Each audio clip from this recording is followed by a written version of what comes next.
Hello learner, आज का जो हमारा टॉपिक है वो है महाजनपद काल, मगध का उदय, मौर्य साम्राज्य। तो जो फर्स्ट क्वेश्चन है, जो प्रीवियस ईयर क्वेश्चन है हमारे जो एसएससी में पूछे गए हैं वो है ये। और चलो फिर रिवीजन करते हैं साथ में इन क्वेश्चंस के थ्रू। ठीक है। मत्स्य महाजनपद की राजधानी का नाम बताइए। विराटनगर। देखो, मत्स्य महाजनपद की राजधानी का नाम क्या है? विराटनगर। मत्स्य महाजनपद की राजधानी का नाम क्या है? विराटनगर। मगध की राजधानी को राजगृह से किस शहर में स्थानांतरित किया गया था? मगध की राजधानी को राजगृह से किस शहर में स्थानांतरित किया गया था? पाटलिपुत्र में। पाटलिपुत्र बिहार राज्य की राजधानी पटना का प्राचीन नाम है। ठीक है। हर्यक वंश के राजा अजातशत्रु के पुत्र ने 461 से 445 ईसा पूर्व एक नई राजधानी पाटलिपुत्र की स्थापना की थी, जो व्यापारी और सामरिक दृष्टि से महत्वपूर्ण थी। बाद में चंद्रगुप्त मौर्य ने यहाँ साम्राज्य स्थापित कर अपनी राजधानी बनाई। तो देखो, हम ये कह सकते हैं कि जो मगध की राजधानी है ना, पहले राजगृह होती थी और फिर बाद में उसको पाटलिपुत्र मतलब उसकी राजधानी पाटलिपुत्र बना दी गई। तो बताया गया कि पाटलिपुत्र क्या था? बिहार की राजधानी थी। ठीक है। बिहार राज्य की राजधानी पटना का प्राचीन नाम, जो पटना है ना बिहार की राजधानी, उसका पटना पुराना नाम है पाटलिपुत्र। हर्यक वंश के जो राजा है उनका नाम था अजातशत्रु। हर्यक वंश के राजा अजातशत्रु, उनके पुत्र ने 461 से 445 ईसा पूर्व पहले एक नई राजधानी पाटलिपुत्र की स्थापना की थी। किसने की थी? हर्यक वंश के राजा अजातशत्रु के पुत्र ने, जो व्यापारी और सामरिक दृष्टि से महत्वपूर्ण थे। बाद में चंद्रगुप्त मौर्य ने यहाँ साम्राज्य स्थापित किया और अपनी राजधानी बनाई। चलो, हो गया। मौर्य स्तंभ राजधानी, जिसे सिंह राजधानी भी कहा जाता, डैश में पाई जाती है। मौर्य स्तंभ राजधानी को सिंह राजधानी भी बोला जाता है।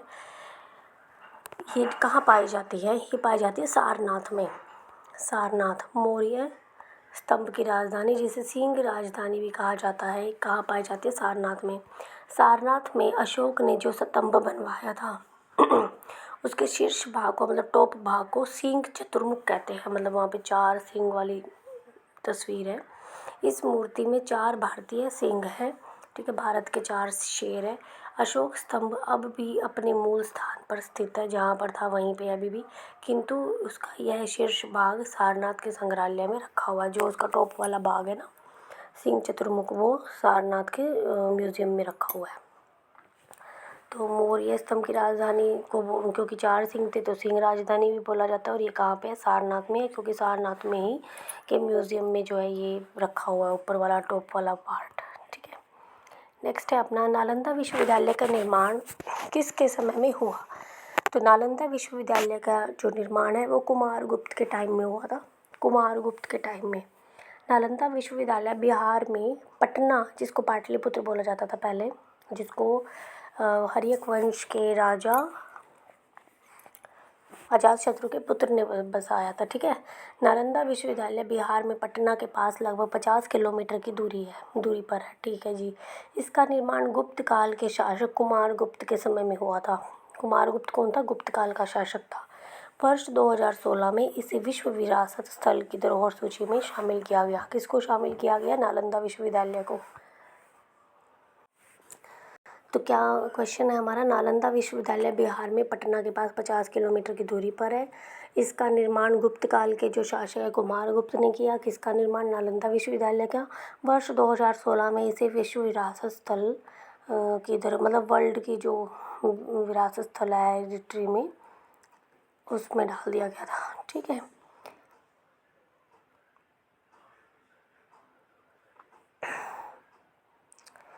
तो नालंदा विश्वविद्यालय का निर्माण किसने करवाया? किसने कंस्ट्रक्ट किया है इसको?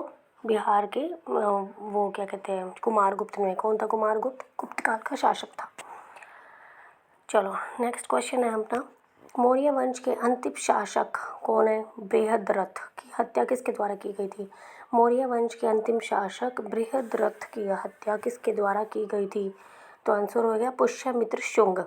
शुंग के द्वारा बृहद्रथ की हत्या की गई थी। कौन था ये? मौर्य वंश का अंतिम शासक। ठीक है। बृहद्रथ मौर्य वंश का अंतिम शासक था, ठीक है। उसकी हत्या उसके सेनापति पुष्यमित्र शुंग ने की थी। जो बृहद्रथ था ना, मौर्य वंश का आखिरी था शासक, ठीक है, आखिरी राजा कह सकते हैं। और उसकी हत्या उसी के सेनापति ने कर दी, पुष्यमित्र शुंग ने। एंड शुंग वंश की नींव रखी थी उसने फिर। पुष्यमित्र शुंग एक कट्टर ब्राह्मणवादी था। उसने 2 अश्वमेध यज्ञों का आयोजन किया था। चलो ठीक है।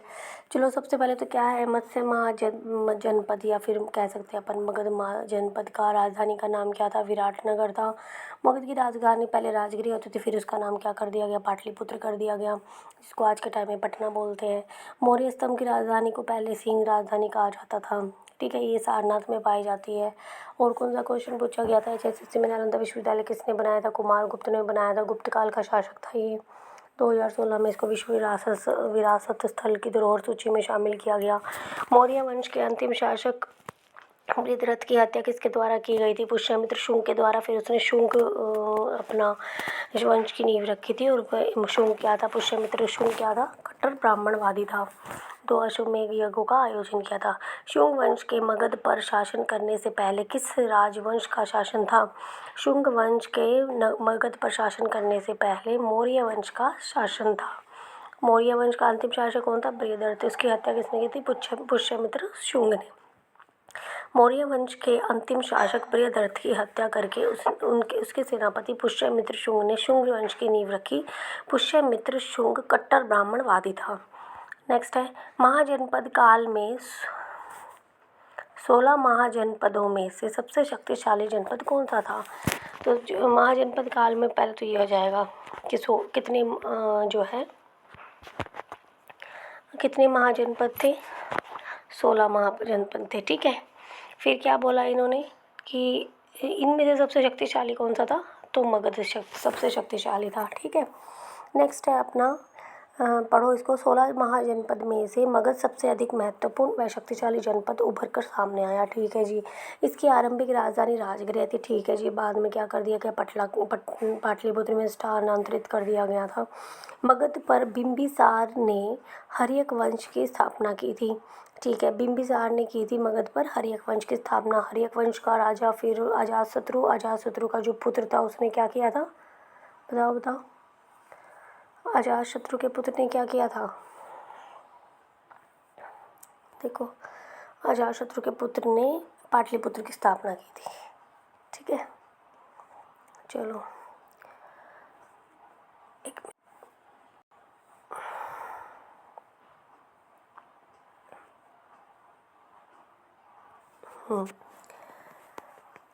तो 16 महाजनपदों में मगध सबसे अधिक महत्वपूर्ण शक्तिशाली जनपद उभर कर सामने आई। इसकी राजधानी पहले राजगृह होती थी। मगध पर बिंबिसार ने हर्यक वंश की स्थापना कर मगध साम्राज्य की नींव रखी। इसे मगध साम्राज्य का वास्तविक संस्थापक भी कहा जाता है। मगध साम्राज्य का वास्तविक संस्थापक कौन था, बिंबिसार, ठीक है। बिंबिसार ने हर्यक वंश की स्थापना कर मगध साम्राज्य की नींव रखी थी। मगध के किस शासक को पितृहर्ता के नाम से जाना जाता है, मगध के किस शासक को पितृहर्ता के नाम से जाना जाता है। अजातशत्रु को पितृहंता के नाम से जाना जाता है। अजातशत्रु को किसको जाना जाता है, पितृहंता के नाम से, अजातशत्रु को पितृहंता के नाम से जाना जाता है। एक मिनट, हाँ चलो, पितृहंता के नाम से किसको जाना जाता है, अजातशत्रु को जाना जाता है। पितृहंता क्या होता है, मतलब एक पिता की हत्या करने वाला कहा जाता है अजातशत्रु को, ठीक है। और अजातशत्रु का पिता कौन हो जाएगा, फिर बिंबिसार हो जाएगा। अजातशत्रु मगध के शासक बिंबिसार का पुत्र एंड बिंबिसार के बाद मगध का शासक बना था, ठीक है जी। अजातशत्रु हर्यक वंश का शासक था, देखो ये बता दिया ना। अजातशत्रु हर्यक वंश का शासक था और बिंबिसार का पुत्र था। बिंबिसार के बाद मगध साम्राज्य का शासक बना था ये। इसने अपने पिता की ही हत्या कर दी थी, फिर बिंबिसार बना। बिंबिसार के बाद क्या कहते हैं, अजातशत्रु बना। और अजातशत्रु के बाद तो देखो लास्ट में जो मगध साम्राज्य का था वो बृहद्रथ था, जिसकी शुंग ने हत्या कर दी थी, जो कि उसी का सेनापति था। नेक्स्ट है महाजनपद काल में पाटलिपुत्र की नींव किसने रखी थी। अभी हमने बताया था पाटलिपुत्र अजातशत्रु ने रखी थी, ठीक है। उसका पुत्र था हर्यक वंश के राजा एक मिनट, अभी यहाँ पे तो ये लिखा हुआ था हर्यक वंश के राजा अजातशत्रु के पुत्र ने लिखी थी। यहाँ पे लिखा हुआ है कि अजातशत्रु ने पाटलिपुत्र की नींव रखी थी। नींव रखी होगी, राजधानी उसने बनाया होगा, ठीक है। नई राजधानी की स्थापना की थी, नींव इसने रखी थी। चलो नेक्स्ट है मौर्य वंश से पहले मगध में किस राजवंश का शासन था। मौर्य वंश से पहले मगध में नंद वंश का शासन था। मौर्य साम्राज्य का संस्थापक कौन था। चंद्रगुप्त मौर्य, ठीक है। उसने नंद वंश के अंतिम शासक धनानंद को सत्ता से बेदखल करके मौर्य साम्राज्य की नींव रखी, ठीक है। नंद वंश के अंतिम शासक धनानंद को सत्ता से बेदखल करके मौर्य साम्राज्य की नींव रखी। सिकंदर के भारत आक्रमण के समय मगध पर धनानंद का शासन था। सिकंदर, ठीक है, उसने भारत पर जब आक्रमण किया था तो मगध पर धनानंद का शासन था। और धनानंद को किसने मारा। मौर्य साम्राज्य का संस्थापक जिसने मौर्य साम्राज्य की स्थापना की थी, चंद्रगुप्त मौर्य ने मारा था, ठीक है।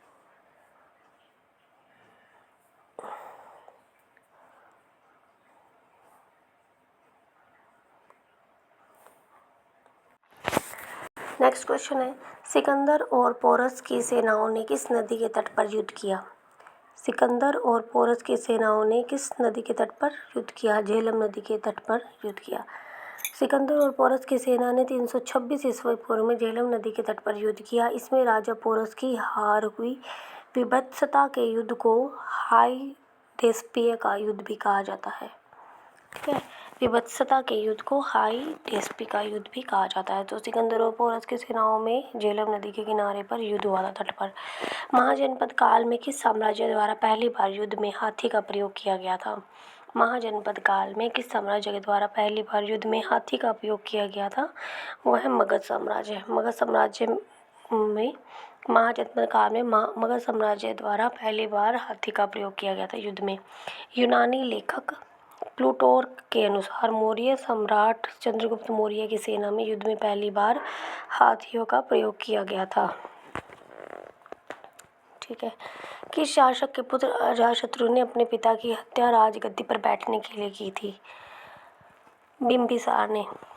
ये तो हो ही गया। बिंबिसार शासक के पुत्र अजातशत्रु ने अपने पिता की हत्या राजगद्दी पर पितृहंता बोलते अजातशत्रु को, ठीक है। पाटलिपुत्र की स्थापना की थी अजातशत्रु के नई राजधानी के रूप में अजातशत्रु के पुत्र ने।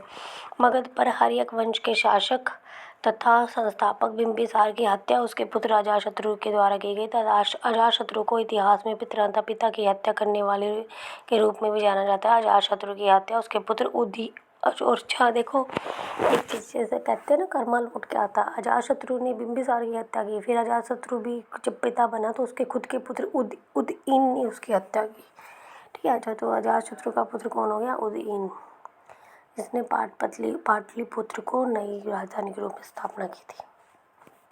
देखो, जैसे करते हो वैसा ही भोगते हैं। फिर महाजनपद काल में किस शासक को उग्रसेन कहा जाता है।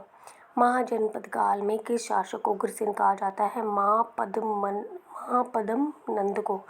महापद्म नंद वंश का संस्थापक व प्रथम शासक था नंद वंश का, ठीक है।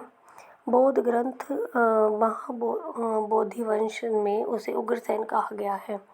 बौद्ध ग्रंथ के महाबोधि वंशों से उग्रसेन कहा गया किसको। महापद्म नंद को। पुराणों में महापद्म नंद को सर्वक्षत्रात्मक कहा गया है। पुराणों में खारवेल की हाथी गुफा अभिलेख में उसके कलिंग विजय का उल्लेख है। खारवेल की हाथी गुफा अभिलेख में उसके कलिंग विजय का उल्लेख है। नेक्स्ट है शिशुनाग ने अपनी दूसरी राजधानी कहाँ बनाई थी। शिशुनाग ने अपनी दूसरी राजधानी वैशाली बनाई थी। शिशुनाग कौन था। नागवंश का प्रथम शासक था। उसने हर्यक वंश के अंतिम शासक नागदशक की हत्या कर नागवंश की स्थापना की थी। शिशुनाग ने अवंती और कौशल महाजनपदों को मगध में मिला लिया। अवंती और कौशल महाजनपदों को मगध में मिला लिया।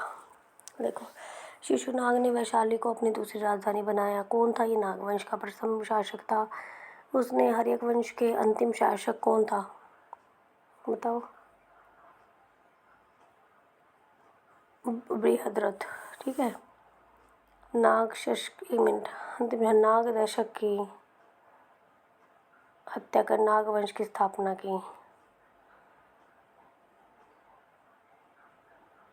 शिशुनाग ने अवंती और कौशल महाजनपदों को मगध में मिला दिया। सॉरी, मौर्य वंश का था अंतिम शासक तो बृहद्रथ। नेक्स्ट है महाजनपद काल में किस शासक उग्रसेन का महापद्मनंद ये हो गया है। शिशुनाग को अपनी राजधानी दूसरी कौन सी बनाई? उसने वैशाली बनाया। वो कौन सा पहला भारतीय राजा था जिसने अपने आप को शक्तिशाली बनाने के लिए वैवाहिक गठजोड़ की शुरुआत करवाई थी? वैवाहिक गठजोड़ की शुरुआत करवाई थी। किस भारतीय राजा ने अपने आप को शक्तिशाली? बिंबिसार ने। बिंबिसार ने मगध के यश और सम्मान को वैवाहिक संधियों और विजयों के माध्यम से काफ़ी बढ़ाया। उसकी एक रानी कौशल के राजा प्रसेनजित की बहन थी। कौशल के राजा प्रसेनजित की बहन थी। उसकी दूसरी रानी चेलन्ना थी जो कि वैशाली के राजा चेतक की पुत्री थी। इनके अतिरिक्त बिंबिसार की दो और रानियों का जिक्र मिलता है। पुराणों के अनुसार बिंबिसार को क्षणिक कहा जाता है। ठीक है जी। भारतीय इतिहास में नियमित और स्थायी सेना रखने वाला पहला ज्ञात शासक कौन था? भारतीय इतिहास को नियमित और स्थायी सेना रखने वाला पहला ज्ञात शासक कौन था? भारतीय इतिहास में बिंबिसार पहला शासक था जिसने स्थायी सेना रखी। पुराणों में बिंदुसार को श्रेणिक कहा जाता है। उसने राज्य विस्तार के लिए वैवाहिक गठजोड़ों को भी महत्व दिया। उसने वैशाली और कौशल प्रदेश के साथ वैवाहिक गठजोड़ स्थापित किए। ये अभी बता ही दिया था। जो क्या कहते हैं, यहाँ पे लिखा हुआ है, कौशल के राजा प्रसेनजित की बहन थी। ठीक है, उसकी बीवी किसकी? बिंबिसार की। और चेलन्ना थी एक वैशाली के राजा की, चेतक की पुत्री थी चेलन्ना। और उसके अलावा दो और थी। बिंदुसार के समय अशोक कहाँ का राज्यपाल था? अवंती का राज्यपाल था। बिंदुसार के समय अशोक कहाँ का राज्यपाल था? अवंती का। बिंदुसार के समय अशोक अवंती, जिसका नाम उज्जैन है, अच्छा आज के टाइम में उज्जैन है उसका, बिंदुसार के समय में अशोक उज्जैन का शासक था, राज्यपाल था। अशोक ने तक्षशिला में हुए विद्रोह को भी शांतिपूर्वक दबाने में सफलता प्राप्त की। अशोक 273 ईस्वी पूर्व में बिंदुसार की मृत्यु के बाद मौर्य साम्राज्य का शासक बना। बिंदुसार की मृत्यु के बाद। अशोक का पहला और अंतिम युद्ध कौन सा था? अशोक का पहला और अंतिम युद्ध था कलिंग पर आक्रमण। सम्राट अशोक ने अपने शासन के 8वें वर्ष 261 ईसा पूर्व में कलिंग पर आक्रमण किया। इस युद्ध में अशोक विजयी रहा और उसने कलिंग को मौर्य साम्राज्य का अंग बना लिया। यह युद्ध अशोक का पहला अंतिम युद्ध था। पहला था और अंतिम युद्ध था कलिंग पर आक्रमण। चंद्रगुप्त मौर्य को राजकार्य की शिक्षा किसने दी? चंद्रगुप्त मौर्य को राजकार्य की शिक्षा विष्णुगुप्त ने दी थी। राजकार्य की जो राजकीय काम काज होते हैं उसकी शिक्षा किसने दी थी? गुप्त ने। ठीक है। चंद्रगुप्त मौर्य साम्राज्य का प्रथम शासक था। ठीक है। 322 ईस्वी पूर्व पहले मगध का शासक बना। ठीक है। उसे राजकार्य की शिक्षा विष्णुगुप्त ने दी। इसका नाम चाणक्य था। विष्णुगुप्त को कौटिल्य भी कहा जाता है। ठीक है, कौटिल्य। चाणक्य भी तक्षशिला विद्यालय के आचार्य थे। ठीक है। भारत पर पहला आक्रमण किसने किया? भारत पर पहला आक्रमण किया पर्सिया का हखामनी आक्रमण। पर्सिया का हखामनी आक्रमण। भारत पर पहला आक्रमण पर्सिया का हखामनी आक्रमण था। दूसरा मैसेडोनिया का आक्रमण था। ठीक है, पहला तो पर्सिया था, दूसरा मैसेडोनिया था। भारत पर पर्सिया का पहला आक्रमण साइरस ने किया था। इस आक्रमण ने भारत और पश्चिम एशिया के बीच सांस्कृतिक आदान प्रदान हो गया था। सिकंदर ने वर्ष 326 ईस्वी पूर्व पहले भारत पर आक्रमण किया था। ठीक है जी। मगध की राजधानी राजगृह को और किस नाम से जाना जाता है? मगध की राजधानी राजगृह को गिरिवर्ज के नाम से जाना जाता है। गिरिवर्ज। राजगृह को जो पहली थी उसको गिरिवर्ज के नाम से जाना जाता है। मगध की राजधानी थी राजगृह। इसे ग्रीवज के नाम से भी जाना जाता है। महाजनपद काल में मगध सबसे अधिक शक्ति विस्तार करने वाला और धीरे धीरे वह पूर्ण भारत पर अधिपत्य, देखो आधिपत्य नहीं होता, अधिपत्य में लेने वाला महाजनपद था। मगध पर शासन करने वाला शासकीय वंश हर्यक वंश था। इसके बाद शिशुनाग वंश और नंद वंश ने शासन किया। ठीक है, पहले मगध था, फिर हर्यक आया, फिर शिशुनाग वंश और फिर नंद वंश। ठीक है, हर्यक वंश के किस शासक को कुणिक कहा जाता है? हर्यक वंश के किस शासक को कुणिक कहा जाता है? अजातशत्रु को कुणिक कहा जाता है। अजातशत्रु ने अपने पिता बिंदुसार की हत्या की, तो फिर अजातशत्रु की भी हत्या उसके पुत्र ने उदयन ने की थी, उदयन ने। किस कारण अशोक को भारतीय इतिहास का सर्वश्रेष्ठ शासक कहा जाता है? धम्म के कारण। ठीक है, भारतीय इतिहास में अपनी धम्म नीति को लेकर अशोक सर्वाधिक प्रसिद्ध था। धम्म नीति, अपनी प्रजा के नैतिक उत्थान के लिए अशोक ने एक संहिता प्रस्तुत की थी, जिसे उसके अभिलेखों में धम्म कहा जाता है। ठीक है, ये एक संहिता थी। अशोक द्वारा धम्म की जो परिभाषा दी गई है वह राहुलोवाद सूक्त से ली गई है। राहुलोवाद सूक्त से। चंद्रगुप्त मौर्य ने किस यूनानी राजा की पुत्री से विवाह किया था? Seleucus Nicator. चंद्रगुप्त मौर्य ने किस यूनानी राजा की पुत्री से विवाह किया था? Seleucus Nicator. चंद्रगुप्त मौर्य ने सेल्यूकस निकेटर के साथ युद्ध किया था। ठीक है, जिसमें वह विजयी हुआ। सेल्यूकस निकेटर ने हार के बाद एक संधि की, इसमें कुछ क्षेत्र का अधिकार चंद्रगुप्त को मिल गया। सेल्यूकस ने अपनी पुत्री हेलेना का विवाह भी चंद्रगुप्त के साथ कर दिया। हेलेना ये किसकी बीवी थी? चंद्रगुप्त मौर्य की बीवी थी। किसकी पुत्री थी? सेल्यूकस निकेटर की पुत्री थी। ठीक है, ये कहाँ का राजा था? यूनानी राजा था। सुदर्शन झील का निर्माण किसने करवाया था? पुष्यगुप्त ने सुदर्शन झील का निर्माण करवाया था। सुदर्शन झील का निर्माण पुष्यगुप्त ने करवाया था। सुदर्शन झील का निर्माण पुष्यगुप्त ने करवाया। वह चंद्रगुप्त मौर्य का सौराष्ट्र प्रदेश में राज्यपाल के रूप में कार्य कर रहा था। सौराष्ट्र प्रदेश में राज्यपाल के रूप में कार्य कर रहा था। चिन्हित सिक्कों को पंचमार्क सिक्कों का नाम किसके द्वारा दिया गया है? चिन्हित सिक्के को पंचमार्क सिक्कों का नाम किसके द्वारा दिया गया है? James Prinsep. चिन्हित सिक्कों को पंचमार्क सिक्कों का नाम किसके द्वारा दिया गया है? James Prinsep. पंचमार्क सिक्के भारत के पुराने सिक्के हैं। इनको चिन्हित सिक्के भी कहा जाता है। इन सिक्कों का समय लगभग 6000 ईस्वी पूर्व माना जाता है। इन्हें पंचमार्क नामक नाम वर्ष 1835 में जेम्स प्रिंसेप ने दिया था। ठीक है, चिन्हित सिक्कों को पंचमार्क नाम जेम्स प्रिंसेप ने दिया था। महाजनपद काल में गांधार की राजधानी कौन सी थी? तक्षशिला गांधार की राजधानी थी। महाजनपद गांधार की राजधानी तक्षशिला थी। तक्षशिला शिक्षा के क्षेत्र में एक विश्व प्रसिद्ध स्थल था। वर्तमान में गांधार आधुनिक अफगानिस्तान का पूर्वी भाग है। अच्छा, गांधार देख लो, गांधार कहाँ पे है? अफगानिस्तान का पूर्वी भाग है। महाजनपद काल में वाराणसी क्यों प्रसिद्ध था? महाजनपद काल में वाराणसी शिल्प व व्यापार के कारण प्रसिद्ध था। शिल्प, हाथ की कारीगरी और व्यापार के कारण। शिल्प, व्यापार और समृद्धि के लिए काशी की राजधानी वाराणसी प्रसिद्ध थी, जिसे बनारस भी कहा जाता है। तक्षशिला शिक्षा के लिए विश्व प्रसिद्ध था। तक्षशिला गांधार की राजधानी थी। धम्म, जो कि अशोक की नीति थी, संहिता। धम्म में कहाँ से लिया गया था? सूक्तों से लिया हुआ था। राहुलोवाद सूक्त से ली गई थी।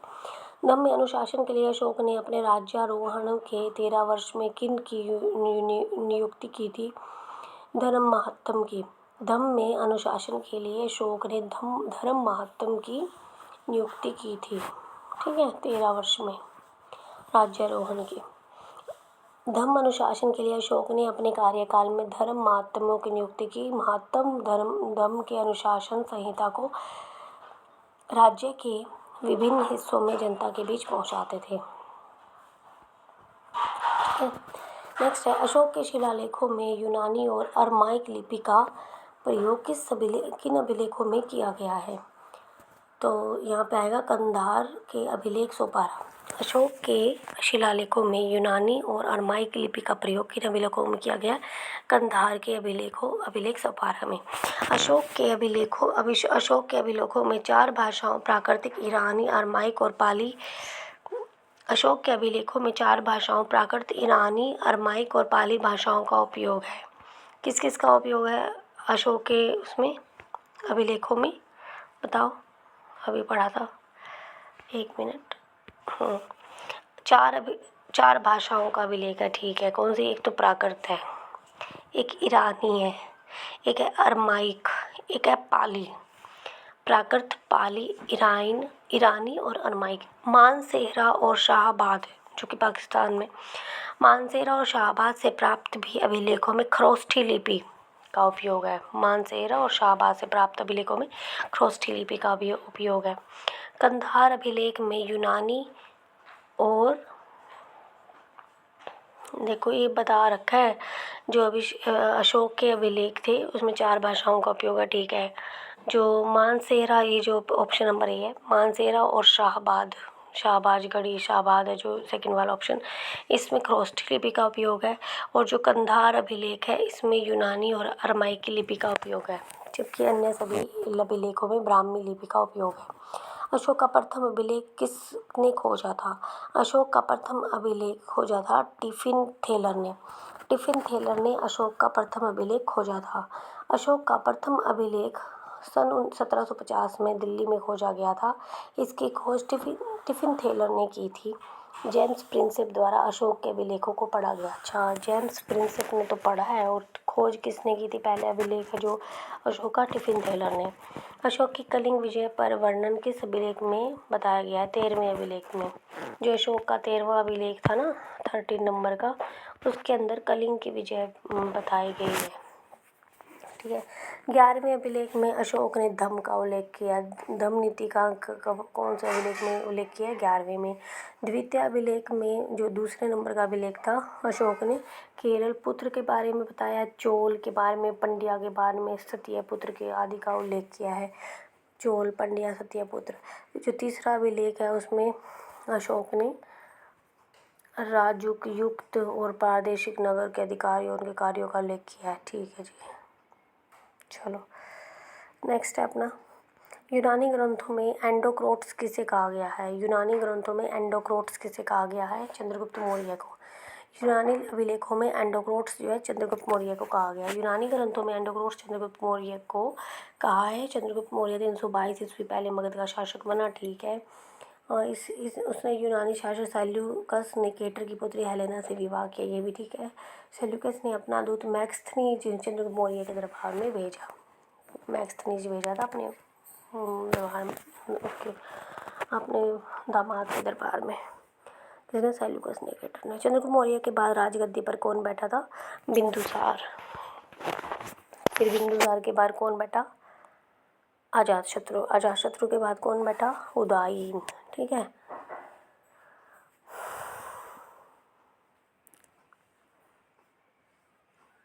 अमित्रघात की उपाधि, बिंदुसार को कौन सी उपाधि दी गई? अमित्रघात की। अमित्रघात का अर्थ है शत्रु का नाश करने वाला। इसने राजगृह को मगध की राजधानी बनाया, ठीक है। अजातशत्रु किसका पुत्र था? बिंबिसार का था, ठीक है। अपने पिता को ही मारकर राजगद्दी पर बैठा था। उसने अंग, लिच्छवी, वज्जी, कौशल, काशी जनपदों को अपने राज्य में मिलाकर एक विशेष साम्राज्य की स्थापना की। सम्राट अशोक राजकुल से थे। कौन से राजकुल से थे सम्राट अशोक? मौर्य राजकुल से थे। सम्राट अशोक का पूरा नाम देवाना प्रिय अशोक मौर्य था। क्या नाम था? देवाना, एक मिनट कलर अच्छा सा ले लेती हूँ, येलो कलर ले लेती हूँ। देवाना प्रिय मौर्य था, ठीक है। देवाना प्रिय अशोक मौर्य था।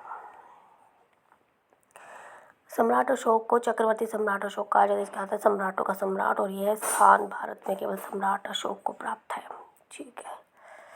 कौटिल्य के लिए गांव जैश की जनसंख्या वाला एक मानवीय व्यवस्था है। कौटिल्य के लिए गांव 100 से 500 की जनसंख्या वाला एक मानवीय व्यवस्था है, ठीक है। कौटिल्य के लिए गांव 100 से 500 की जनसंख्या वाला एक मानवीय व्यवस्था है। चाणक्य चंद्रगुप्त मौर्य के महामंत्री थे। इन्हें कौटिल्य नाम से भी जाना जाता है। विष्णुगुप्त बोलते हैं। वे तक्षशिला विश्वविद्यालय के आचार्य थे। अर्थशास्त्र नामक ग्रंथ राजनीति, अर्थनीति, कृषि, समाज नीति आदि का महान ग्रंथ चाणक्य द्वारा रचित है। अर्थशास्त्र मौर्यकालीन भारतीय समाज का दर्पण माना जाता है।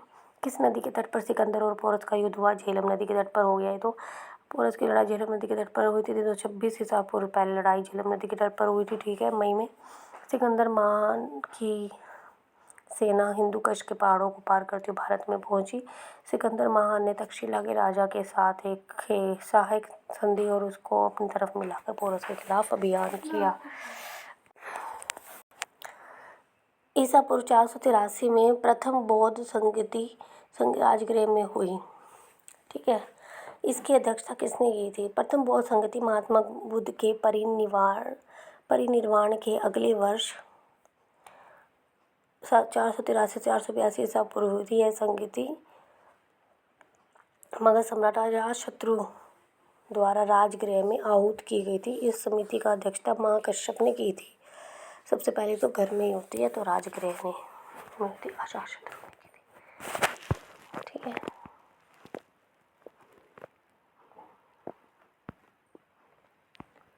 ये हमारा कंप्लीट हो गया है आज का ये चैप्टर। मोटा मोटा देख लेते हैं हम इसमें। महाजनपद काल, मगध का उदय, अभी तो ये मैंने क्वेश्चन के थ्रू बताया जो अपने रिपीट हो रहे, मतलब जो क्वेश्चन आए हुए हैं प्रीवियस के क्वेश्चन HSSC CET के अंदर।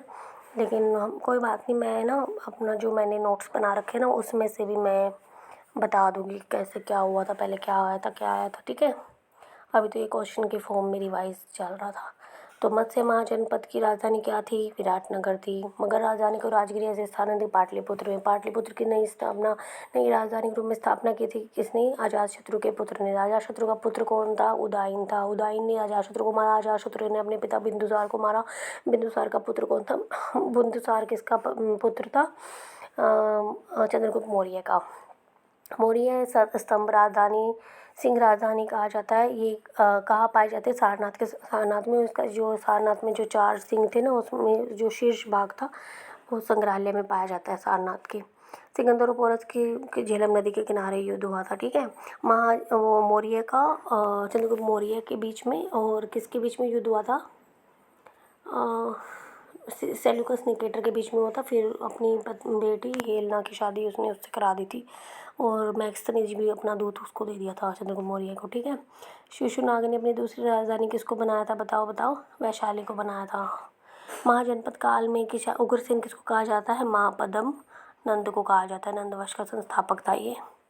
मोटा मोटा कर लेते हैं। चंद्रगुप्त मौर्य ने किस यूनानी राजा के पुत्र से विवाह किया था? सेल्यूकस निकेटर यूनानी राजा था।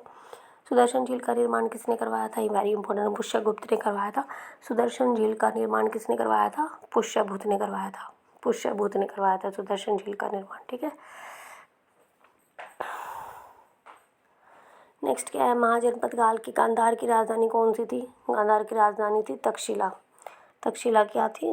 गांधार की राजधानी कौन थी? तक्षशिला गांधार की राजधानी थी। महाजनपद काल में वाराणसी क्यों प्रसिद्ध था? शिल्प व व्यापार के कारण प्रसिद्ध था। ठीक है, नेक्स्ट है अशोक का प्रथम अभिलेख किसने खोजा था? टिफिन थैलर ने। पढ़ा किसने था? जेम्स प्रिंसेप ने। अशोक की कलिंग विजय का वर्णन की कलिंग पर विजय प्राप्त की थी, तो कहाँ मिलता है? कौन सा अभिलेख में मिलता है? 13वें में। 11वें में क्या मिलता है? धम्म नीति का। दूसरे में क्या मिलता है? केरल पुत्र चोल पंड्या सत्या पुत्र। तीसरे अभिलेख में राजयुक्त प्रादेशिक। कलिंग का याद रखो 13वां और धम्म का 11वां। यूनानी ग्रंथों में एंडोकोट्स किसे कहा जाता है? एंडोकोट्स कहा जाता है चंद्रगुप्त मौर्य को। देखो, यूनान की बेटी के साथ शादी की। ठीक है, तो फिर यूनानी ग्रंथों में एंडोकोट्स भी चंद्रगुप्त मौर्य से रिलेटेड पाया जाएगा। ठीक है, चंद्रगुप्त मौर्य के बाद राजगद्दी पर बिंदुसार बैठा था।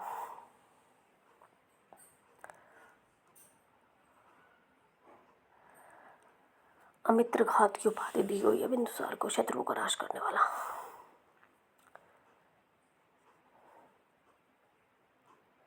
अजातशत्रु पुत्र था वह मगध का प्रतापी सम्राट जिसने अपने पिता को मार कर राजा। कैसे कैसे लोग थे अपने पिता को मार देते थे। सम्राट अशोक कौन से राजकुल से थे? मौर्य से थे। कौटिल्य के लिए 100 से 500 लोगों की चीज़ वो गाँव हो जाती थी। ये हो गया है। प्रथम बौद्ध संगति राजगृह में अजातशत्रु के काल में हुई थी और अध्यक्षता किसने की थी? महाकश्यप ने की थी, याद रखना अपने को। चलो, थैंक यू गाइस। अगर अच्छा लगे, रिवीजन अच्छी हो रही हो मेरे साथ आपकी भी, तो फिर चैनल को सब्सक्राइब करो गाइस एंड लाइक करो माय वीडियो को। ठीक है, बाय बाय।